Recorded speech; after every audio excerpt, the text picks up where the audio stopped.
Start recording. And recording, that's great. Okay, so now you, no wait, hold on.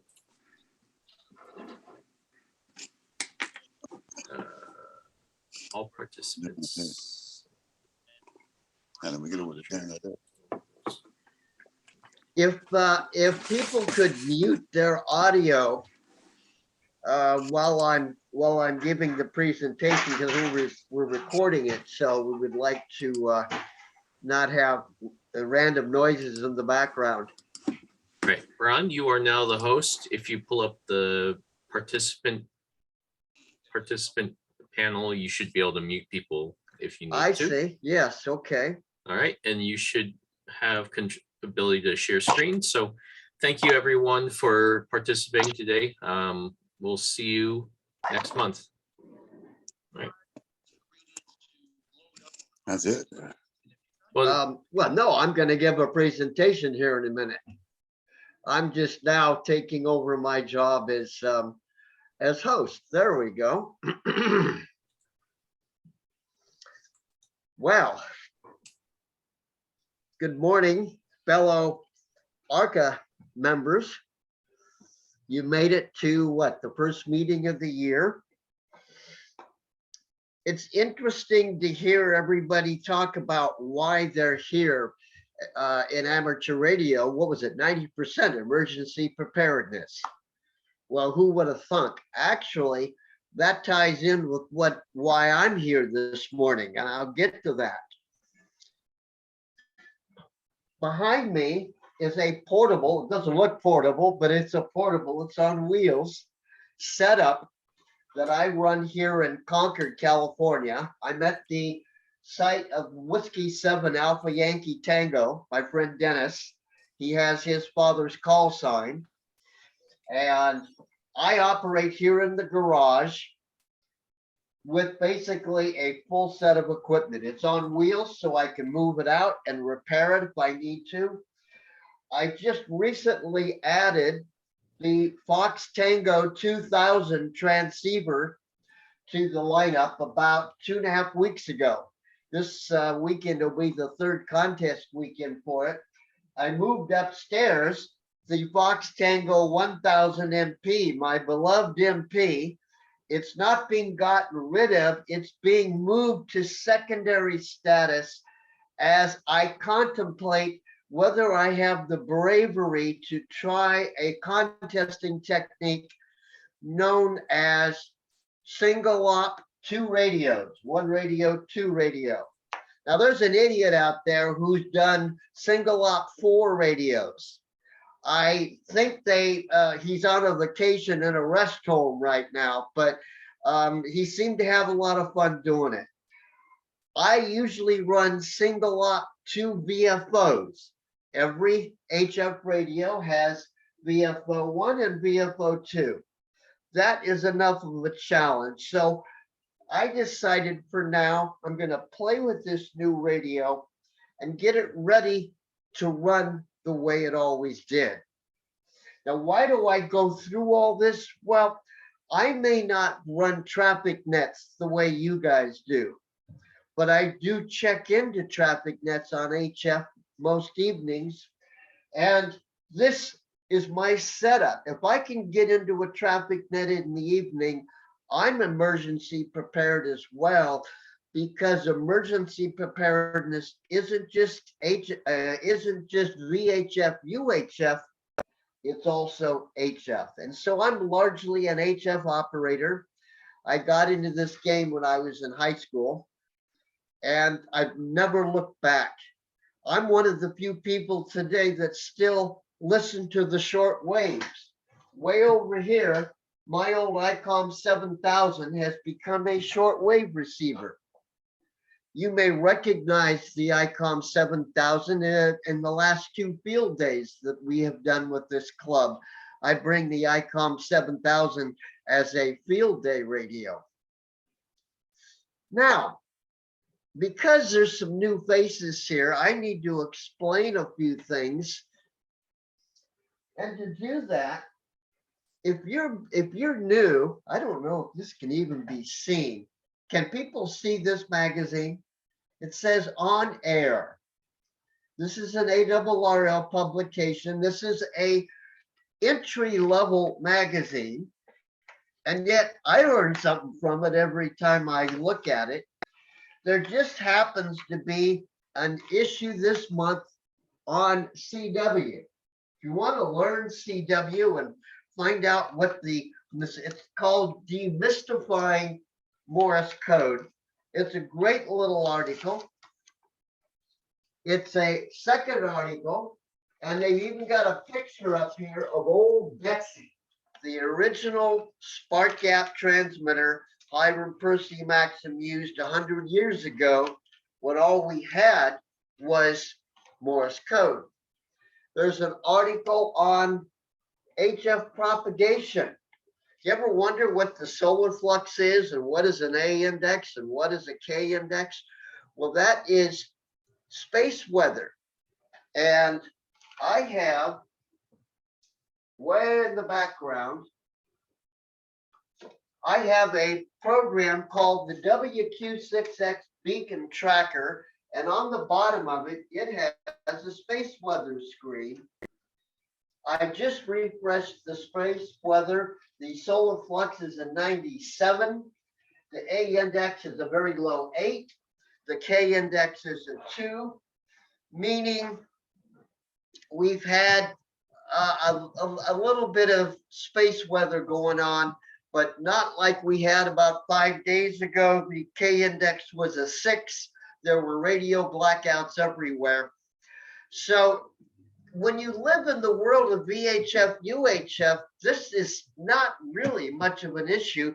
And you're using FM style transmission. So most of the atmospheric noise you don't hear anyway. But on HF, it's a whole different world. And that's what I want to talk about today. Ron, I got a question for you. Sure, please go. So the recent explosion or eruption in Tonga, has that affected HF propagation in any way? That's a good question. Now that you mention it, well, you got to think about what that volcano does. It spits what crap into the air. And I would think that there would be some metallic particles in some of that stuff in the air. So you might theoretically, don't quote me on this, you might theoretically get what's called sporadic E signal reflection. That is a very sporadic E is when basically we're getting reflections off of the E layer of the ionosphere, which is the next one up from the D layer. The volcano probably coats the D and maybe the E layer a little bit.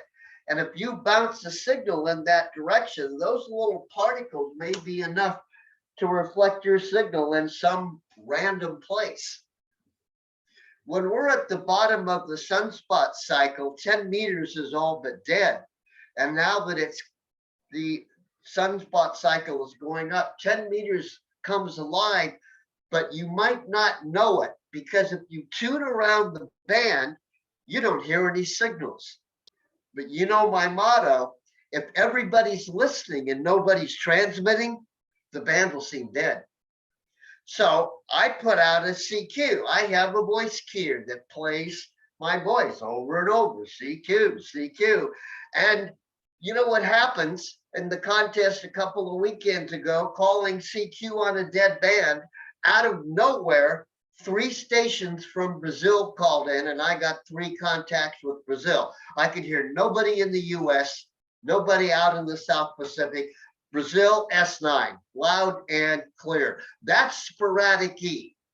There was evidently a little stretch of ionosphere between here and Brazil.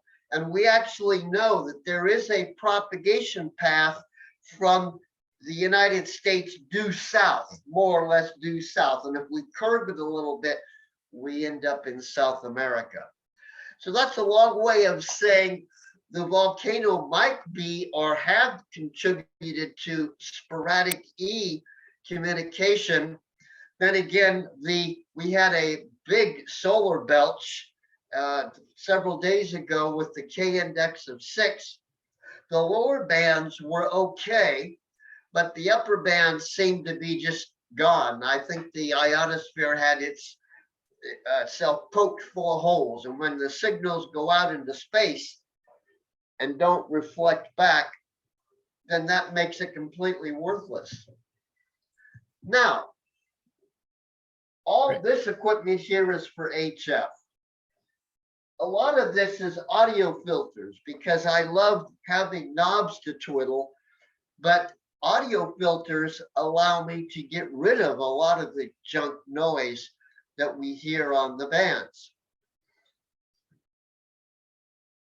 Now, in amateur radio is a thing called radio contesting or radio sport. The Europeans call it radio sport, and I think there are more contesters in Europe than there are here, so we're now being coerced into calling it radio sport.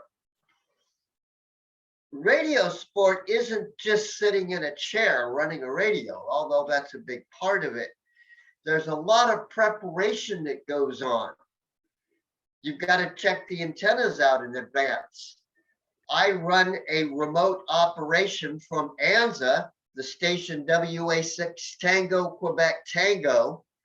We're going to run the North American QSO party this weekend from that location, but remotely. I have a remote radio over here, and this radio looks just like a Elecraft K3 radio down in Southern California. Through a computer interface, basically I can run that radio in Southern California just as I would run the radio here. This is an empty box. It's the front panel of an Elecraft K3 with a long cable to the back that hooks up to the internet. The actual radio is anywhere from $3,000 to $4,000, although you can get them used now for about $2,000. There are people that say that this is the best contest radio in the world. The 1000 MP used to be the best contest radio in the world, but it was too big, so people sold them off so they could buy the Elecraft. Now the Elecraft has a color screen version, the K4, and it's about $4,500. No offense to Elecraft, but I think the radios are overrated. I like radios with knobs, not these little tiny things. That's just me. Now,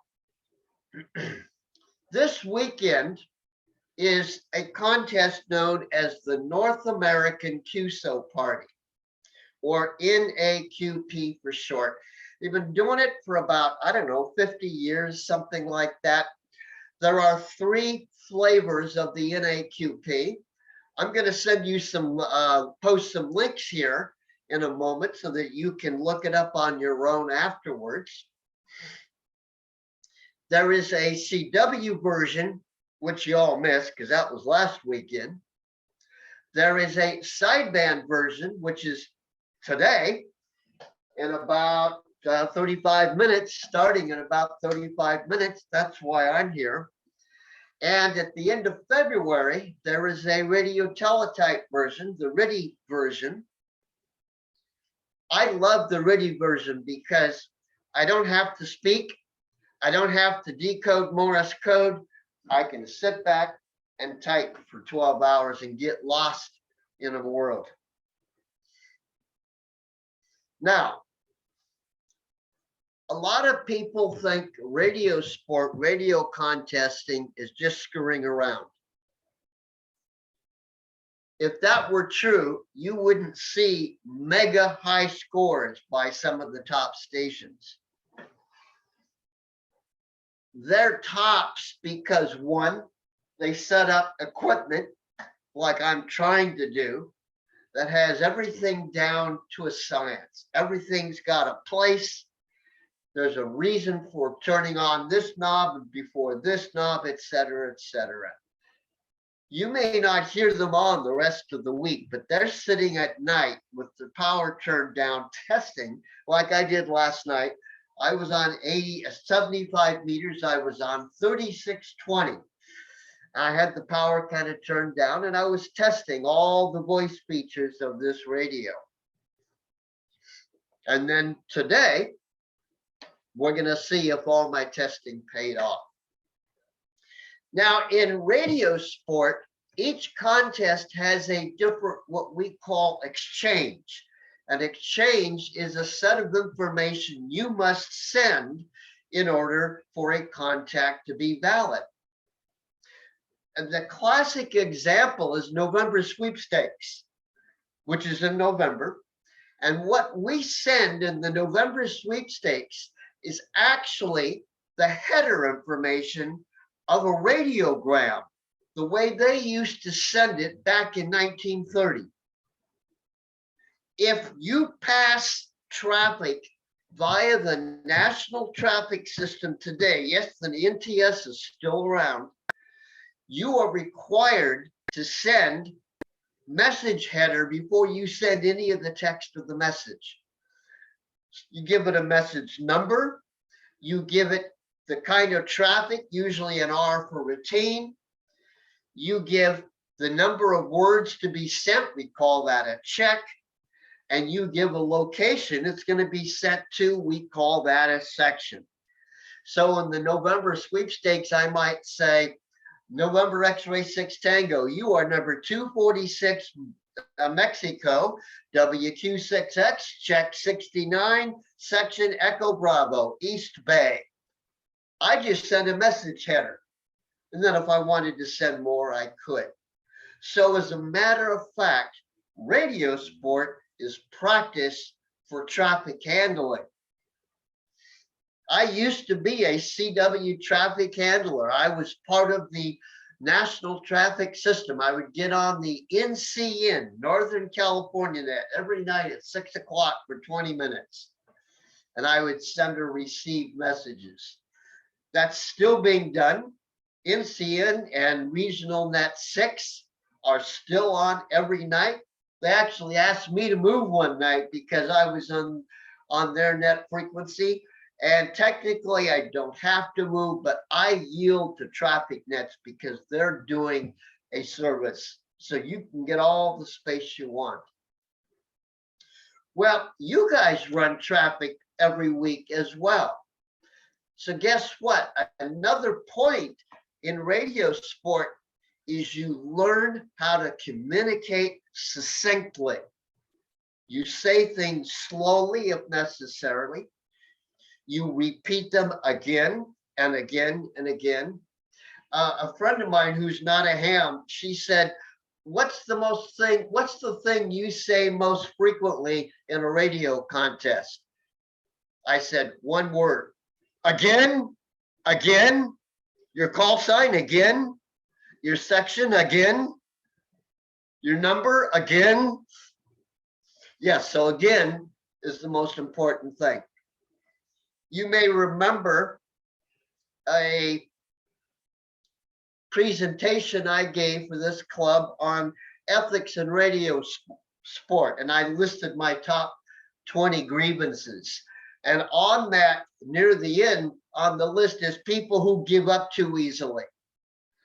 When I'm trying to make a contact in a radio sport contest, I don't give up. It amazes me. I'll be calling CQ on a frequency. 8 people will call in all at once. I'll select one call sign out, work him, takes about 10 seconds. I'll call QRZ, which means who's next, and the other 7 disappeared. Really? Where did you go? You had something more important. You couldn't wait 10 seconds to call in again? Wow. I don't get it. Why would you waste your time tuning me in and making sure you hear me? That took 20 or 30 seconds, and you won't wait another 10 seconds to make a contact. I just don't get that. Then I'll get somebody that calls in, but there's interference or static or whatever, so I'll have to ask them to repeat it. And after 2 or 3 tries, they give up and go away. Well, that don't work. If I don't understand everything you said perfectly and type it in perfectly, it doesn't go in the log. Or if I don't know your call sign correctly and I type it in wrong, guess who doesn't get credit for the contact? You don't. But as a matter of fact, I do get credit because I typed what I heard. So as a matter of fact, the whole point of radio sport is for us to learn how to get the message through. Isn't that what ham radio was about 100 years ago? When the US Navy after World War I tried to abolish amateur radio, and they did, they wanted the whole thing. We had to go to Congress to say, hey, dummies, in times of war, like a year ago, you have trained radio operators. You don't want to get rid of us. And so what did they do? They banished us to the broadcast band and above. We get all the space up to infinity because it's worthless anyway. Within 2 years, we're conducting transatlantic tests. And the solar cycle was going up. They gave us the high frequency because if you look at the calendar, we were at a sunspot low and the high frequencies were worthless. But guess what? 5 years later, we're talking around the world on 5 watts. So guess what? They took all the frequencies away from us. We lost 99.9% of our frequencies. We got these little slivers now, and we're supposed to be grateful. And yes, I am grateful. But notice that the reason we did all of this was traffic handling, emergency preparedness. Now, the North American QSO party is an interesting contest. To compete correctly, you were only allowed 100 watts maximum. No more, no amplifiers. You can use as big as antennas as you want. No restriction on antennas. It's meant to be a low power contest because non-contesters often complain, you pesky contests, you guys are all over the band and you've got these loud signals. And well, guess what? This weekend, we don't. We're running 100 watts max. Although if you look at the contest scores submitted, you'll notice that there is a high power category. In the high power category, the logs can't compete for anything. They're called a check log, which means that we can compare our logs against them. We can talk to the guy running 1,000 watts. He just can't get any credit for talking to us. So it doesn't matter. But as a matter of fact, the NAQP is a challenge because it's only 100 watts. And let me tell you, when 10 meters is open, 100 watts will work the world many times over. The NAQP, you can run from 160 meters all the way up to 10 meters. 10 meters should be open right about now, 10, 15, and 20. In the afternoon, 40 meters will open up. And then as we move into the evening, 80 meters and eventually 160. I like to run all bands just to say that I did it. Here for 10 meters, I have a Yagi. So I'm going to sweep the Yagi and call CQ for the North American QSO party. The goal is to find little openings on 10 meters and zoom in on that. In a radio sport contest, there's 2 kinds of operators. You either run a frequency or you search and pounce. It's kind of a cool name. To run a frequency, when you run a net, you're running a frequency.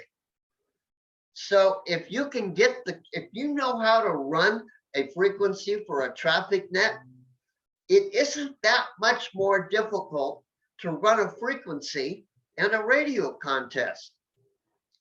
The difference is when you're running a traffic net, you already kind of know who the people are.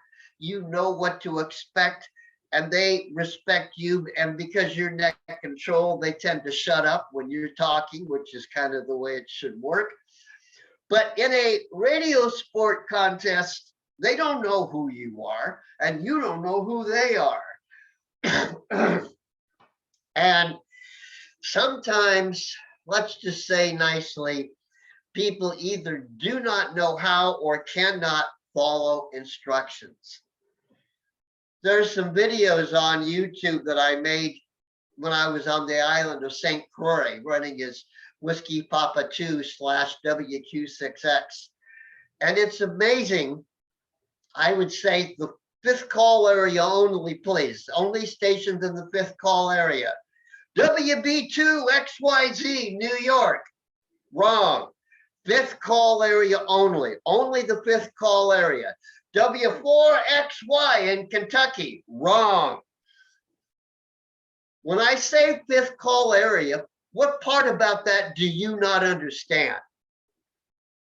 Radio sport, like traffic handling, is listening to who's transmitting. When you're speaking on a frequency, you run the frequency. You own it for right now. So if you say 5th call area only, well, let's see, I'm in California. That's the 6th call area. I think I'm going to shut up. And when they say, we're looking for California, yeah, I'm right here. So radio sport is 1, can you listen? And 2, can you speak succinctly? I hear people call CQ contest, CQ contest, CQ contest, CQ contest, CQ contest. They say CQ contest perfectly, and then I can't understand their call sign. If I can't understand who you are, how can I put you in the log? Am I missing something? Is it really that difficult? In DX contests, it's tricky because we talk to people all over the world, and they know just enough English to say about 5 words. And the thing they botch the most often is their own call sign. I say to people, you need to rehearse saying your call sign. And if you need to, make a WAV file out of it. Make an MP3 file out of it. I'm going to run this contest today by pressing function keys that are playing WAV files that I made last night. So I'm going to save my voice. But there are things that I can't record in advance because I don't know what I'm going to say. That's why we have a thing called a microphone. What an amazing device, a microphone. Who would have thought? So the North American QSO party, like every contest, we are exchanging information. What makes the NAQP so much fun is that it's personal. In the NAQP, you don't have to send a phony signal report. Some contests say you got to give a signal report. So we send 59 or 599. It's a complete waste of time. I'm asking the contest committee people, the ones that still have 59 or 599, to get rid of it. Let's put a number in there, the number of contacts you make. That's what we do in the California QSO party. The California QSO party, we send a number, which is how many people you talked to in the contest, and we send the county that we're in, or if you're outside of California, you send the state or province that you're in. And if you happen to be outside of the country, you send DX, as in, I'm a long ways away. So in the NAQP, we send name and location. Now, location, if you are in the United States and Canada, you send either your state, if you're in a state, or you send your province if you're in Canada. It's that simple. If you're outside of the North America, because this is a North American contest, although we get points for talking to anybody, anywhere, as long as they give us their name. Now, the name has to be the same name throughout the entire contest. I'm going to be running as Ron in California today when I operate this station. When I run remotely from NX6T, we are going to be Pat, Papa Alpha Tango, Pat in California. The reason we choose Pat is because occasionally we have women sitting behind the microphone.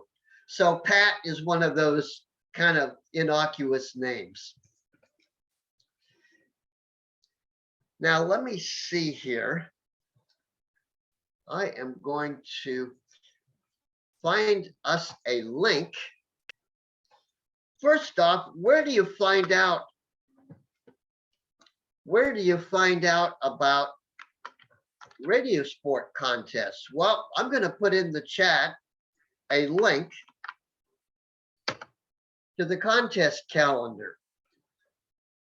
This contest calendar is organized by month, and it has links to all the major HF and VHF contests.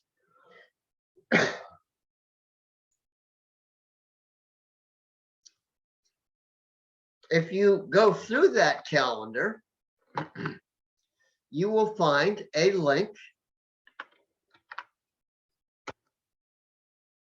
to the North American QSO Party contest. That's what's running this weekend.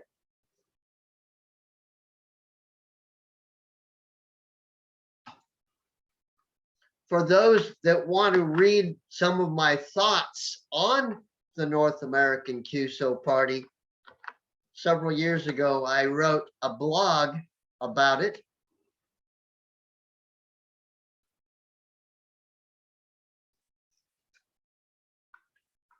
And last year, I wrote a blog about it as well. That's reading you can do on your own. Let's see. Now, I thought you'd like to see what a North American QSO party looks like. Bear with me as I set us up for a little 2-minute video taken back in 2014 when I was a guest operator at November X-Ray 6 Tango in Southern California.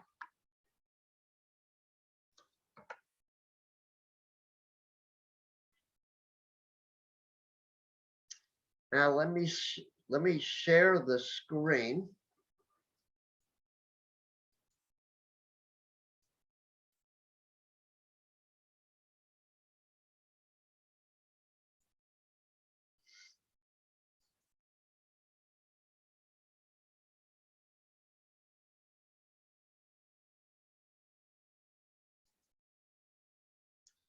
And that would be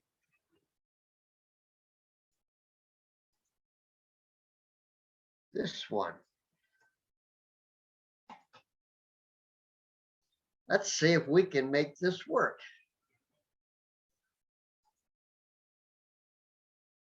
Okay, it says you can see my application. Great.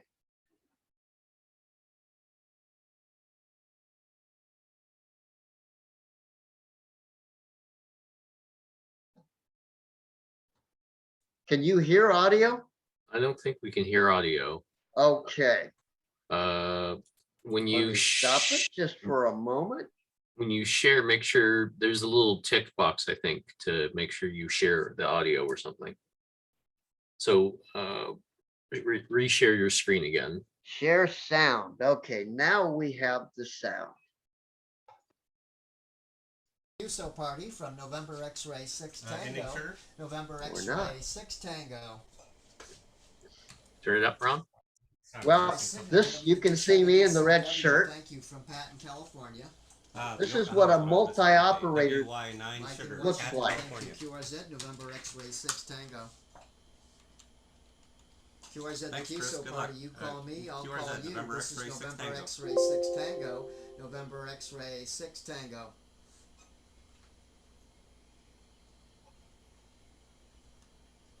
Yeah, go ahead. The cough can give us a QSO. Well, okay. Negative copy. QRZ, November X-ray 6 Tango. November X-ray 6 Tango. W8LMG, thank you. This is Pat in California. I guess we're not going to get audio after all. That's a Mike, shame. Mike and Whiskey Victor, I can tell the accent. Thank you. Okay, Ken in Indiana, thank you. We can hear it, But Ron. as you can see, Thank you. a California. radio sport contest for multi-operator is quite an involved affair. The categories for this contest, well, I'm glad you could hear it fine. Okay, well then I shouldn't have cut it. But the point is that that video, let me go ahead and post the link to that video as well, because we do have that. And then you can listen to the audio on your own if you would like.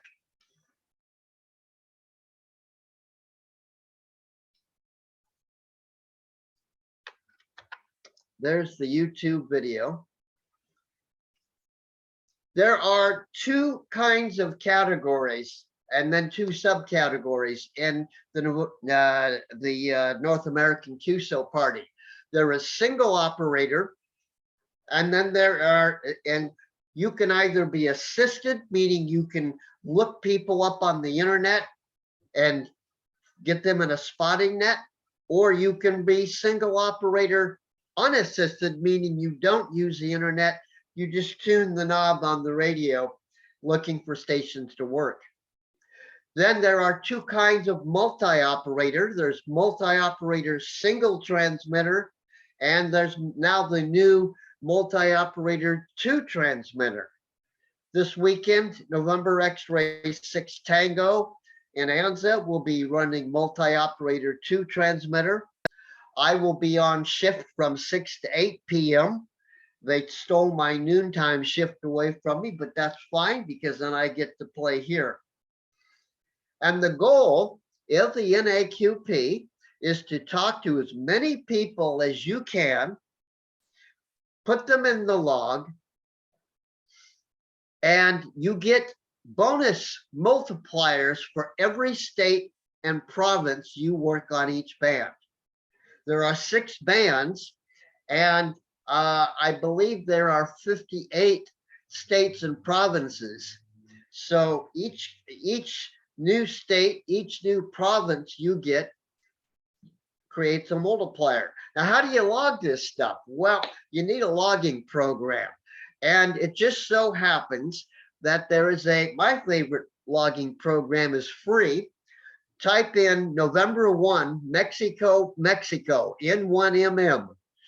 And you can download the full install. It's not that big of a deal. And then you install the latest update. They update that software religiously every Tuesday night. It's amazing. And it's free software. It may have a learning curve for you to get used to. So you probably won't use it to run your computer right now, but at least you can say, make a new contest, click on file and new contest and log. And on the list, you'll find the North American QSO party, NAQP SSB, I think is what it'll say. And you click on that and you tell it, are you high power, low power? And you type in your name and your location in the box. And when you say, okay, you will have a logging screen and you can type those contacts in as you go. Now, in contests, we submit a log after the contest is over.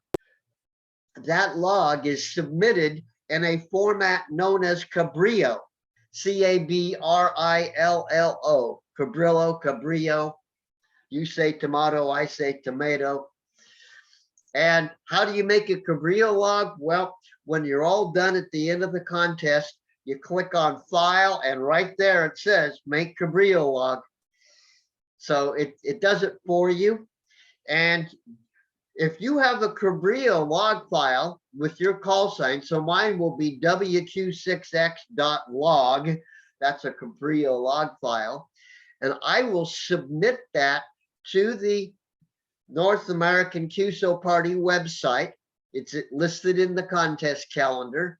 And I will tell them my email address, how much power I ran, did I run assisted or not, and I will upload through their website my log file. And when my log file is received, I'm in the running to win a certificate, maybe if I'm top station in California or something. I have won in AQP things before. It's not that hard to do. And if you go to another website, I'm going to type it in here, http://3830scores.com. Back a long time ago, over 20 years ago, after major radio contests, we used to congregate on the frequency 3830 to share war stories, to share how the contest went. The November sweepstakes was over at 7 p.m. Pacific time. And so we would get together around 7:15, and there'd be maybe 10 or 20 different California operators, and we'd be sharing our contest stories. Well, somebody got the bright idea to make a website out of it. And now, unfortunately, we don't get together on 3830 anymore. They blew it, man. They blew the social aspect, the real reason we got together. But what we get instead is a reporting website. So after a contest is over, I send in my log and I file my score on the 3830scores.website. And by doing that, I know where I stand with other operators. Now, posting the score on the website, that's an estimated projection. Your mileage may vary. People have actually posted wrong scores, either by accident or on purpose. In the end, the real adjudication comes by the contest committee you sent your log to, because your log will be inhaled into a program called an LCR, a log checking robot. It's not really a robot. It's really a piece of software. But the reason your log is in Cabrillo format is because the LCR only understands Cabrillo format. So the contest committee makes a database of that entire contest, and everybody who submits a log goes into the database. The computer software eliminates duplicate contacts. If you say, if I log W4XYZ and I type in Kentucky and he's really in Tennessee, the computer is going to compare me to him and say, whoops, you typed in the wrong state. It lines that contact out. We call that a disallowed contact. If the guy, if I say the guy's call sign is XYZ and he's on, but he's under a different call sign, I don't get the contact. If he didn't send in a log, I don't get penalized for that. Although some European contests say you have too many people in that don't send a log, you get disqualified. Really? Why should I get disqualified because other people are careless? That ain't fair. But you know, at the end of every contest form you sign, it says It says, decisions of the contest chairman are final. And that's the way it was. When we were trying to set the all-time high record for Alameda County in the California QSO party, we got second place. I screamed foul because I claimed the people that beat us weren't really in Alameda County. And somebody looked it up and said, well, technically the side of the hill that the antenna was on was Alameda County. All right, so at least we tried. But decisions of the contest judges are final. So when you submit a log, you submit that your log will be evaluated by a committee, and you certify that you, to the best of your knowledge, submitted an accurate log, and you agree that your log contacts are public. Some contests actually allow us to look at other people's logs, and other people don't like that. On the 3830 Scores website, when you submit your score tally for each band, a lot of people don't want other people to know how many contacts they made on each band. They just want to submit the total. So the website allows you to submit only the total, which I think sucks. I submit everything. You know exactly what I did on 160. You know what I did on 80, 40, 20, 15, and 10. It's no mystery. I'm not hiding anything. So, and all of this, what do we learn? We learn how to run a radio. We learn how to communicate succinctly. We learn how to use logging software, because once you're used to using logging software, wow, it's hard to go back. The software, when you type in a call sign, it looks it up to see if you've already talked to the guy before. In November sweepstakes, I can only talk to a station once in the entire contest. In the North American QSO party, I can talk to a station once on each band. There are 6 HF bands, so I can talk to a station theoretically 6 times, although it rarely happens that way, but it can. As for the name you choose, you can use your own name. You can use a cute name. When certain hams died, there was a guy, a reverend who fell off of one of his own towers about 4 years ago and died from it. And so people were using the name Paul in the North American QSO party because his name was Paul. So everybody was Paul. One year, everybody was Dan. There's a guy in Texas, the name he uses is Gator. I think the Gators was his alma mater, so call himself Gator. I call myself Ron because that's who I am. Someone called himself Buzzy. That wasn't his real name, but why not?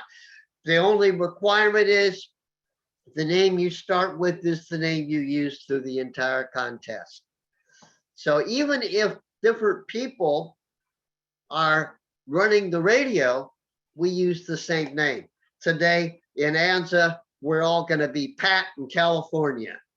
And there will be a couple of women on the radio, and there will be several men on the radio, young and old. Our youngest operator is now today is 21. And the oldest operator, well, it certainly ain't me. So it's, but I'm in the middle somewhere. And we don't even send the age. The age in this contest is not needed. The All Asian contest, you send your age. Today, doesn't matter how old you are. All that matters is that you get on the radio. So I'm going to be calling CQ North American QSO Party, or QRZ North American QSO.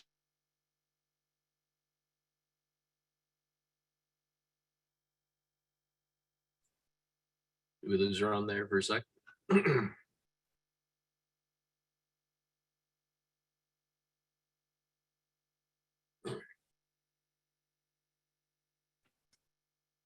I guess while Ron is out, I'll take this moment to let everyone know that February's meeting, we are hoping to have Ed Fong present to us. He did a presentation for us last month on his DBJ-1 antenna. And I know a bunch of you have those antennas now. So I am, we're hopefully Okay. going to hear back from him real quick. So, okay, Ron's back. I'm gonna hand back things over to you, Ron. Or not.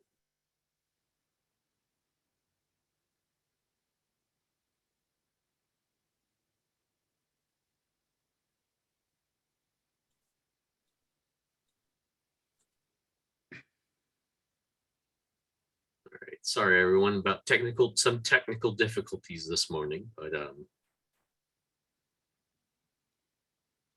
While you're sorting it out, a 20-second warning. what? I said, just a heads up. I know of one elementary school in Alameda that sent an entire class home because 7 of their students tested positive for COVID. So just if you've got or you're near little ones, be careful. Thanks for the heads up, Rose.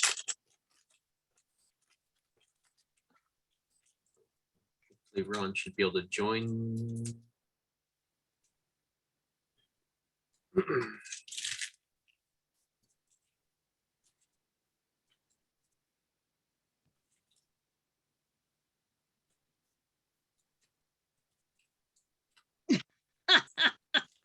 Let's see, hold on.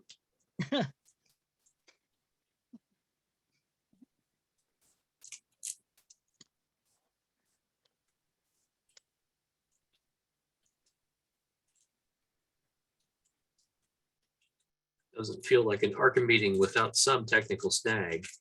All right.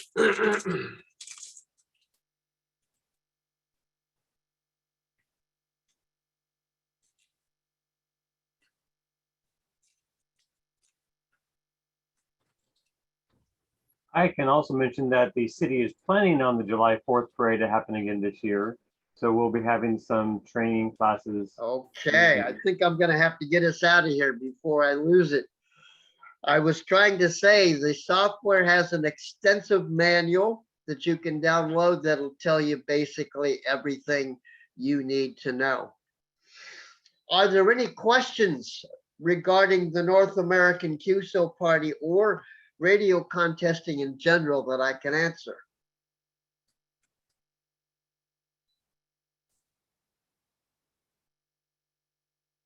I think you got everyone tongue-tied, Ron. Contest started 5 minutes ago. So when we are done here, I'm going to forsake the internet.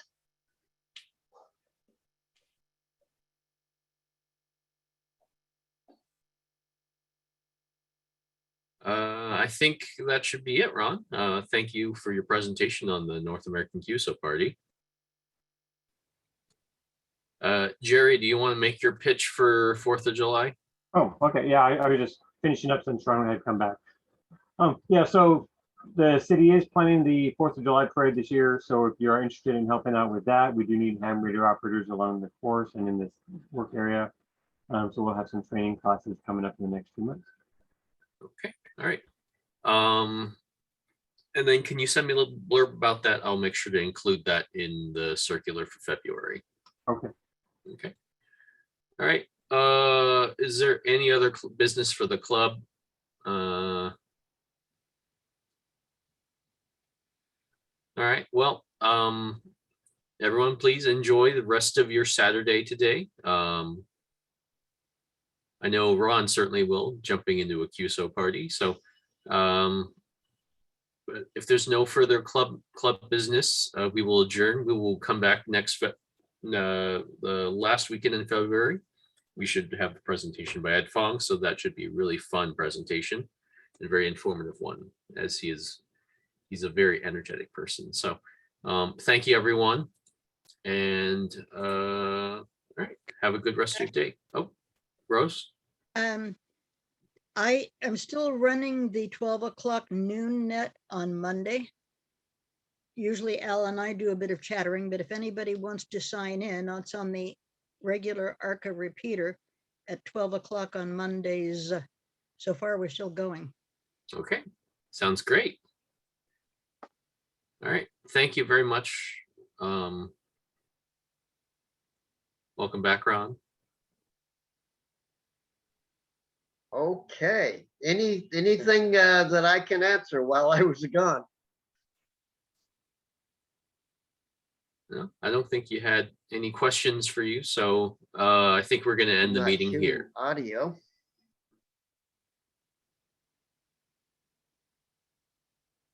All right, Ron, we're going to go ahead and move to end the meeting, if that's okay with you.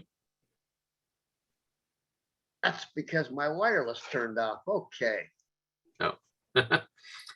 Ron, we're gonna finish up the meeting. So Okay, well, that's great then. Thank you for listening and look for me on the band today. Let's play North American QSO Party. all right, take care, everyone. Bye. Cute. Thanks, Ron.